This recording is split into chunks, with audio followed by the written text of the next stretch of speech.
So everybody knows by now that NBA Youngboy, one of the most gangster street rappers that got a whole lot of the youth spinning a block to his music right now, has actually begun to start openly hang out with Ilovemakonnen. They probably already had a relationship. Well, no, for sure they had a relationship that was kind of like in the closet relationship. And when I say that, I don't mean it that way. I just mean like it wasn't out to the world yet. But now they've actually come out of the closet. And when I say come out of the closet, I don't mean that way again. I just mean like come out like into the public now, you know what I mean? So now their relationship, friendship, whatever you want to call it, some people are saying they're potentially dating, some people, there's all these different theories, think whatever you want, but it does look like they now have an open relationship, and they've actually just put out a song together. Now, of course, whenever Ilovemakonnen made a song called Tuesday, it was going up on Drake's label, and eventually Drake cut him from the label. Who knows why he cut him from the label? Some people said that he figured out that Ilovemakonnen was actually gay, so he cut him from the label, but who knows? I mean, if that's true or not.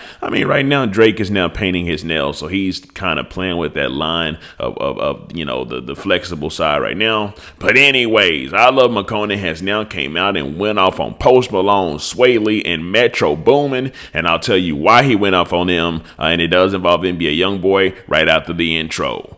Welcome back to Key Talk Media. This your host, Key Talk. Check it out, man. All right. Key Talk decided to go and like the video so we can get the story started. Anyways, so it looks like Ilovemakonnen had to let it go. You know what I'm talking about?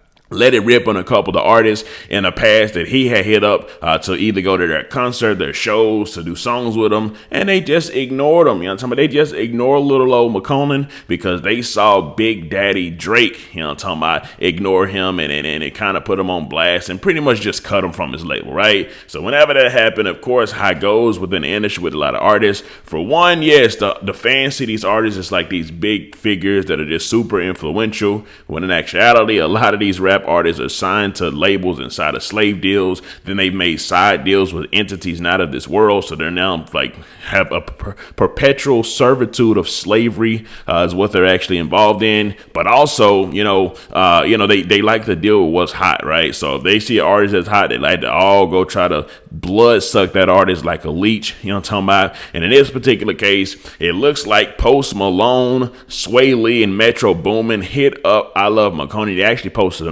messages, and within the messages, it looks like you can see that Ilovemakonnen had hit all these guys up, and they just never replied to him at all. But once Ilovemakonnen put his song out with NBA Youngboy, all of a sudden they decide to double back and spin the block and pretty much try to link up with Ilovemakonnen. I mean, you even have Post Malone. Post Malone called him dad, and a lot of people like, what in the blue hell? Why is he calling him dad? You know, so pretty much Post Malone said, I love you so much, dad. I miss you. Thank you for the love.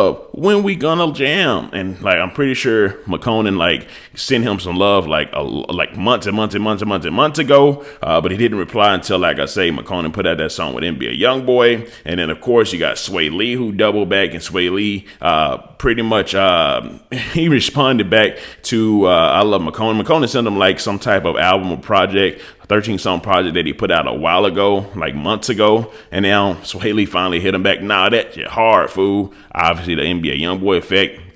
And then you've got Metro Boomin who doubled back and said, what's good, family? We got to shake the world up again. And now, of course, these guys all did start together. A lot of them started together. They were kind of rising up at the same time. But like I said, they cut off little old McConnen whenever he came out the closet. And Ilovemakonnen pretty much took his Instagram and said, I'm him, and I've been here. I ain't do it to y'all. Y'all turn y'all back on me and held hands together, unfollow me and everything. Now y'all see me with YB, the real nigga on earth, and start hitting me up like it's all good. Dang, that's painful to see, especially after we came up together in Atlanta in 2014. And then, of course, he tagged Post Malone, Swae, Metro Boomin, and NBA Youngboy.